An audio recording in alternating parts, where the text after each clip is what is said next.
Pemirsa, apa yang membuat angka backlog perumahan di Indonesia ini masih tinggi dan apakah memang pembangunannya belum bisa mengimbangi naiknya kebutuhan? Atau lebih dipicu dari sisi daya beli, terutama faktor pandemi yang membuat semakin banyak orang tidak mampu membeli rumah. Kita akan membahasnya bersama Wakil Menteri Pekerjaan Umum dan Perumahan Rakyat John Wempi Wetipo dan juga Wakil Ketua Umum Real Estate Indonesia Raymond Arfandi. Saya sapa dulu Pak Wamen, Pak John Wempi Wetipo dan juga Pak Raymond. Selamat malam, terima kasih Bapak-Bapak sudah bergabung bersama kami. Apa kabar? Selamat malam, Mbak. Selamat malam, Mbak Kofi. Kabar sangat baik. Alhamdulillah, senang mendengar Bapak-Bapak dalam keadaan sehat. Saya mungkin ke Pak Wamen dulu. Pak Wamen, kita mendengar bahwa menurut Wapres ini ada sekitar 11 juta KK yang saat ini belum punya rumah.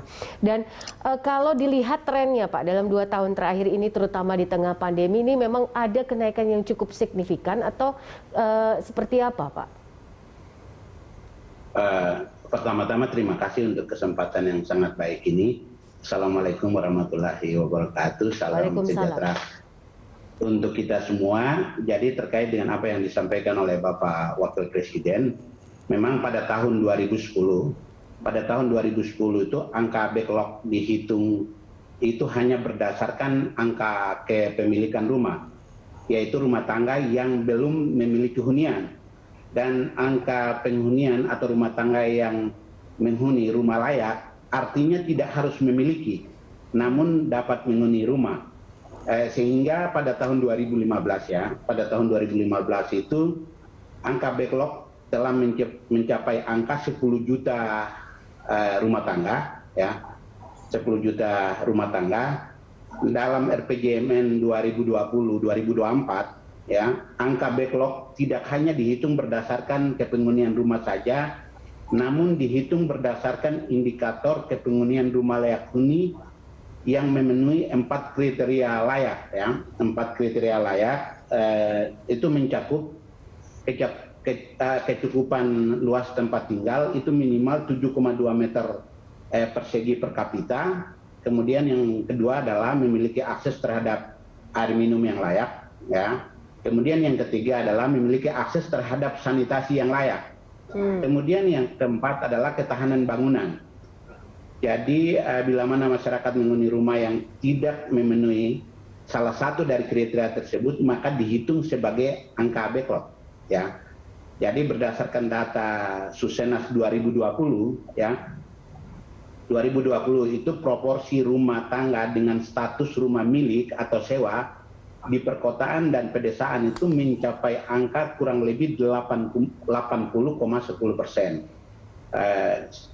Namun proporsi rumah tangga yang memiliki akses terhadap hunian yang layak huni dan terjangkau di tahun 2020 itu hanya baru mencapai angka 59,54%. Jadi kalau ini data tabel presentasi rumah tangga yang memiliki rumah sendiri dan rumah yang menyewa di perkotaan dan perdesaan dari tahun 2018 hingga 2010 sebenarnya ada mengalami peningkatan seperti itu.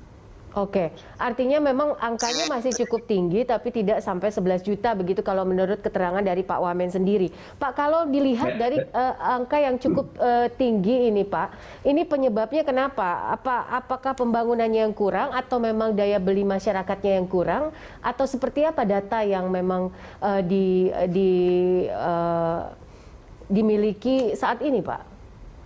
Iya, jadi permasalahan utamanya adalah laju pertumbuhan rumah tangga baru di Indonesia itu mencapai angka kurang lebih 800.000 per tahun, ya. Sekali lagi saya ingin menjelaskan kepada kita semua bahwa permasalahan utamanya adalah laju pertumbuhan rumah tangga baru di Indonesia itu mencapai 800.000 per tahun. Selain itu di musim pandemi, ya, di musim pandemi COVID ini daya beli masyarakat untuk pembelian rumah, terutama untuk masyarakat menengah ke bawah, itu mengalami penurunan, ya. Kenapa mengalami penurunan? Ini di sini ada pertumbuhan di tahun triwulan pertama di tahun 2021 itu 22,8%, itu dengan kemampuan 300 juta, ya, harga rumah dengan 300 juta. itu 22,8%. Kemudian di triwulan kedua itu mengalami penurunan dari 22,8% menjadi minus 3,3%. Ya.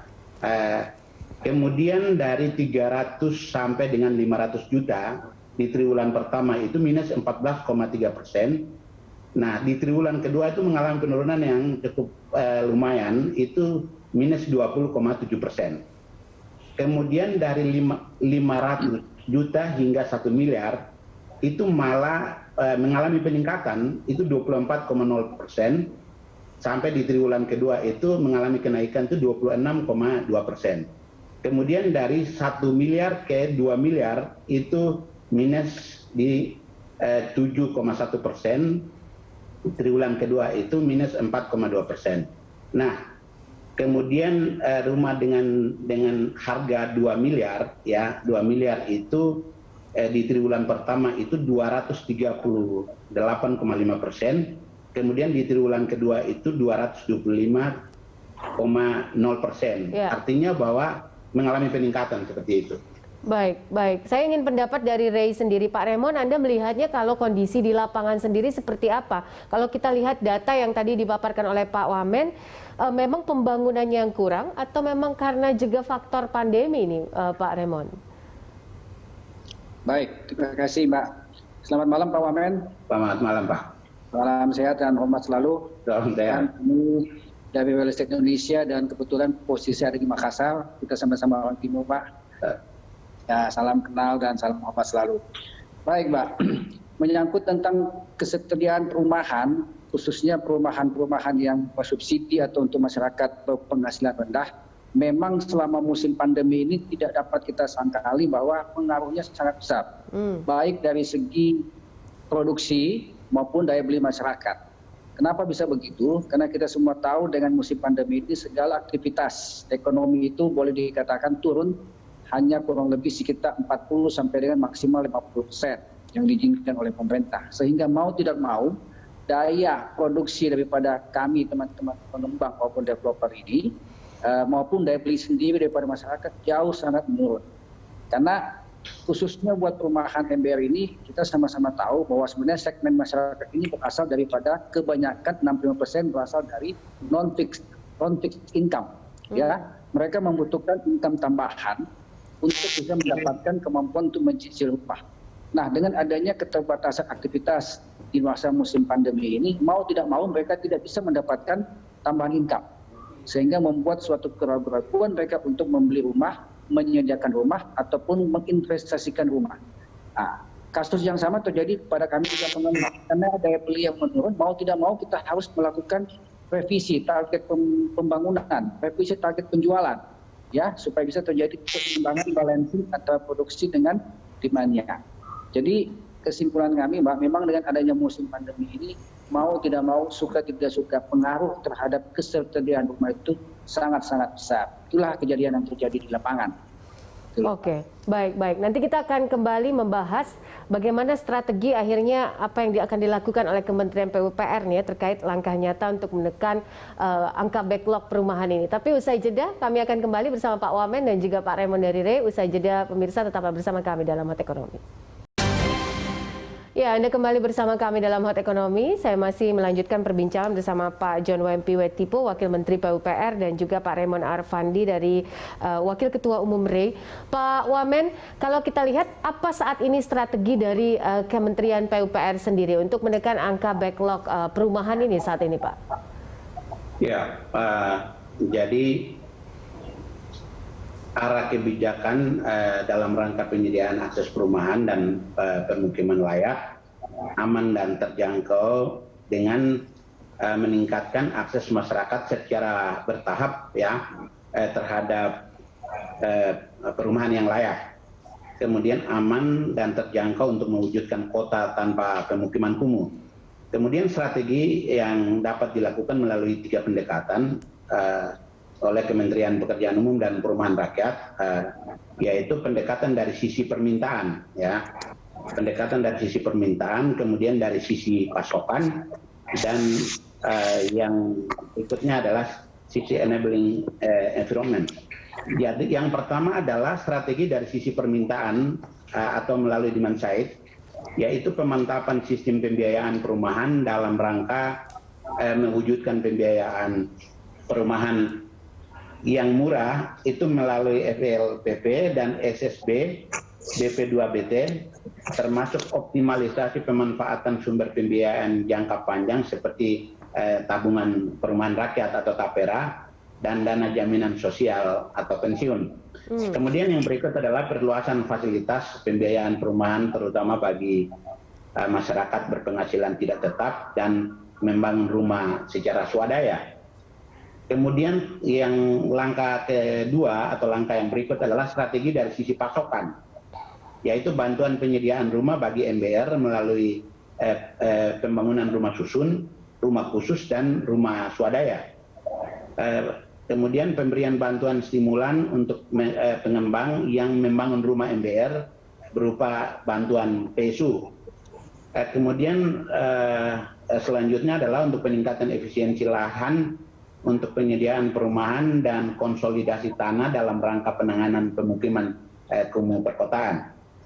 Lalu pemanfaatan tanah milik negara atau BUMN untuk mendukung penyediaan rumah bagi MBR. Dan strategi ketiga ya terkait dengan pertanyaan yang tadi, itu strategi ketiganya adalah dari aspek enabling ya, yaitu penguatan implementasi standar keamanan dan kelayakan bangunan. Kemudian adalah penguatan implementasi dan kemudahan perizinan dan administrasi pertanahan untuk perumahan. Kemudian peningkatan kapasitas pemerintah daerah, dan masyarakat dan dunia usaha. Karena Kementerian PUPR sendiri tanpa dukungan dari pemerintah daerah sendiri kita tidak bisa berjalan. Sehingga diharapkan dukungan dari semua pihak sehingga apa yang bisa kita harapkan bisa terwujud. Kemudian yang berikut adalah peningkatan kolaborasi dan kemitraan pemerintah daerah, dan masyarakat dan dunia usaha. Dalam hal ini sebagaimana yang disampaikan oleh Ray tadi, ya kita bersinergi, bisa bekerja, berkolaborasi bersama, sehingga apa yang diharapkan oleh rakyat itu bisa kita dukung program pemerintah ini sehingga bisa terwujud. Baik. Pak Raymond, dari apa yang sudah diungkapkan, beberapa program yang memang sudah dilakukan oleh PUPR, ada program 1 juta rumah juga yang memang sudah dilanjutkan untuk tahun ini. Outlook, proyeksi, harapan dari Ray sendiri seperti apa, terutama dari sisi perumahan ini dalam mengatasi backlog di Indonesia? Baik, Mbak. Jadi memang sebenarnya, mohon maaf Pak Menteri, tentang angka backlog ini menurut hemat kami ini memang masih sedikit, boleh saya katakan sedikit debatable ya. Karena saya ingat banget Mbak, saya adalah Ketua Real Estate Indonesia Sulawesi Selatan tahun 2010. Angka backlog itu memang masih sekitar 11, 12, bahkan 13 juta. Dan sampai dengan tahun ini masih sekian. Jadi kalau kita bercerita tentang ke depan, saya atas nama teman-teman Ray itu lebih banyak berharap tentang adanya regulasi-regulasi kemudahan dari pemerintah sendiri di dalam menerapkan pembangunan 1 juta rumah. Ya, kalau sepanjang yang kita sama-sama pahami sekarang ini, kalau kami melihat, saya mohon maaf Pak Menteri, regulasi-regulasi terhadap masyarakat yang MBR ini untuk mendapatkan rumah itu bukannya mendapatkan semakin mudah, tetapi semakin sulit dengan banyaknya regulasi-regulasi yang timbul. Nah, jadi kami melalui kesempatan ini tentu bersyukur bisa bertatap muka dengan Pak Wamen, mohon bisa menjadi pertimbangan supaya regulasi-regulasi itu bisa semakin mudah kepada segmen daripada MBR untuk mendapatkan rumah. Karena kita sama-sama ketahui bahwa masyarakat yang MBR ini semua 65% berasal dari non-fixed income. Mereka non-bankable. Kalau kita geser mereka ke bank, itu sulit sekali untuk mendapatkan approval daripada bank untuk membiayai mereka memiliki rumah. Nah, kendalanya ada di situ. Ya, kendalanya ada di situ. Teman-teman pengembang ini se-Indonesia, saya yakin jumlahnya kami di Real Estate Indonesia jumlahnya ada ribuan, 5-6 ribu pengembang Ray. Ya, teman-teman di APRC dan asosiasi lain, saya yakin sekali bahwa kita akan sangat mampu untuk membangun berapapun kebutuhan perumahan bagi masyarakat. Tetapi persoalannya adalah kalau kami sudah membangun, apakah rumah itu bisa dijual? Ya, data yang kami miliki di real estate sendiri, Pak Wamen, bahwa tahun 2021 kita masih memiliki stok sejumlah 333.000 untuk rumah MBR, dan kita masih memiliki stok senilai 47.000 unit di tahun 2021. Jadi sebenarnya ketersediaan produk ini ada, tetapi kemampuan beli maupun minat untuk beli daripada masyarakat itu yang masih rendah. Ya, Baik. karena mungkin persoalannya ada di dalam regulasi-regulasi gitu loh. Oke. Makanya saya sebenarnya atas nama teman-teman itu mengusulkan supaya memang kita harus banyak sekali duduk bareng untuk berdiskusi tentang kemudahan-kemudahan regulasi bagi segmentasi perumahan-perumahan MBR subsidi gitu loh, Pak. Baik, baik. Nah ini bicara soal regulasi, Pak Wamen, ini banyak sekali ya mengemuka soal ini. Tapi kalau kita lihat kan pembangunan infrastruktur ini luar biasa pada saat zamannya Pak Jokowi hingga programnya di 2024, di 2021 ini dan saat ini begitu ya. Nah, Pak Wamen, banyak juga pertanyaan gitu ya, apakah memang Indonesia perlu lagi begitu mengembalikan otoritas pembangunan dan penyediaan perumahan nih pada kementerian tersendiri? Misalnya kalau kita lihat tahun 1978 di 2014 itu ketika ada Kementerian Perumahan begitu ya, dalam satu kabinet agar masalah penyediaan papan ini juga bisa lebih fokus begitu dikerjakan. Nah ini banyak juga mengemuka di publik soal ini. Silakan Pak Wamen. Ya, jadi sekalian apa yang disampaikan oleh Ketua RI tadi, memang kita punya di Kementerian Pekerjaan Umum dan Perumahan Rakyat memang punya tugas yang cukup besar, apalagi kita berbicara untuk mengurus dari Sabang sampai Merauke, wilayah yang terlalu besar, terlalu luas. Kemudian di lain sisi kita diperhadapkan dengan kasus pandemi COVID yang tidak bisa kita hindari, gitu. Tapi Kementerian Pekerjaan Umum dan Perumahan Rakyat di bawah komando Pak Basuki Hadi Mulyono, saya pikir kita tidak pernah tidur untuk melaksanakan mewujudkan apa yang menjadi visi dan misi Pak Presiden dan Wakil Presiden Republik Indonesia. Nah, terlebih untuk berbicara soal perumahan ini, memang kendala utama yang dihadapi yaitu kendala keterjangkauan masyarakat yang berpenghasilan rendah ya. Tadi kalau bicara soal regulasi, memang ada beberapa hal, yaitu banyak MBR berasal dari sektor informal yang dianggap tidak bankable yang tadi Pak Ketua RI sampaikan, sehingga sulit mendapatkan fasilitas subsidi pembiayaan dari pemerintah. Kemudian yang berikut adalah pemerintah sudah merencanakan program perumahan berbasis komunitas untuk meningkatkan daya jual MBR di mata bank untuk bisa mendapatkan fasilitas subsidi pembiayaan dari pemerintah. Ya, jadi sebenarnya apa yang diharapkan langkah-langkah ini sedang kita berproses bisa lakukan sehingga ke depan apa yang dikeluhkan oleh Ketua RI tadi bisa bersinergi jalan dari sisi regulasinya. Kemudian dari sisi pembangunan ya, dari sisi pembangunan yaitu dari data BPS, cara perolehan rumah tertinggi adalah secara swadaya, yaitu dengan membangun sendiri oleh masyarakat. Jadi di wilayah perkotaan, masyarakat membangun sendiri itu mencapai angka 71,56%. Kemudian di pedesaan mencapai angka 87,79%.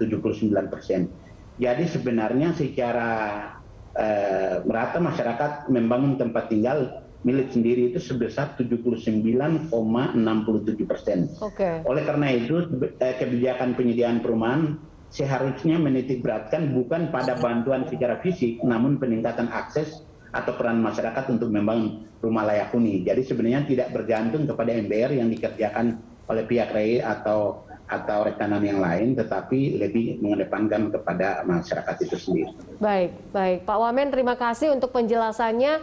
Kita harapkan apa yang diharapkan oleh rakyat Indonesia ya, 11 juta kakak atau 10 juta lebih kakak yang belum punya rumah ini bisa cepat terrealisasi. Kemudian juga program 1 juta rumah juga lebih efektif lagi ke depannya. Saya boleh tambahkan sedikit ya. Baik, baik. Tadi kan sedikit saja, Pak. Bicara soal sandang pangan dan papan ya. Jadi sebenarnya Bapak Menteri Pekerjaan Umum dan Perumahan Rakyat itu menargetkan angka backlog ya, backlog di tahun 2024 ya. Angka backlog di tahun 2024 itu mencapai angka 5 juta ya. Jadi sesuai dengan arahan kebijakan RPJMN 2020-2024 yaitu target peningkatan rumah tangga layak huni di tahun 2024 itu sebanyak 11 juta rumah tangga ya. 11 juta rumah tangga yang terdiri dari 7,8 juta rumah tangga existing dan 3,2 juta rumah tangga baru melalui intervensi langsung dan intervensi tidak langsung. Jadi sebenarnya ini langkah-langkah ini sudah disiapkan oleh Kementerian PUPR. Baik. Jadi intervensi langsung sebanyak 5 juta unit ya. Itu ada penyediaan hunian, fasilitas peningkatan kualitas hunian, fasilitas bantuan subsidi pembiayaan perumahan, penyediaan infrastruktur pemukiman dan pembinaan. Kemudian intervensi tidak langsung itu kurang lebih ada 6 juta unit. Jadi itu sebenarnya langkah-langkah yang sudah kita disiapkan oleh Pak Menteri dan kita semua yang ada di Kementerian PUPR untuk membantu masyarakat. Baik, kami tunggu bagaimana langkah-langkah dan juga program-program yang sudah disiapkan oleh Kementerian PUPR sehingga ini bisa bersinergi juga dengan RE ya. Kemudian bisa dikoordinasikan dan berkomunikasi untuk kepentingan perumahan Indonesia yang lebih baik dan pemukiman Indonesia lebih baik. Pak Wamen, terima kasih. Pak Raymond juga terima kasih untuk waktunya berdiskusi dan berbincang bersama kami dalam Hot Ekonomi malam hari ini. Selamat malam Bapak-Bapak. Pemirsa, sampai di sini program Hot Ekonomi. Anda bisa mengirimkan informasi dan saran ke email kami di redaksi @berita1.tv atau follow kami via Twitter, Facebook, YouTube, dan Instagram. Saya Poppy Zedra, terima kasih. Sampai jumpa.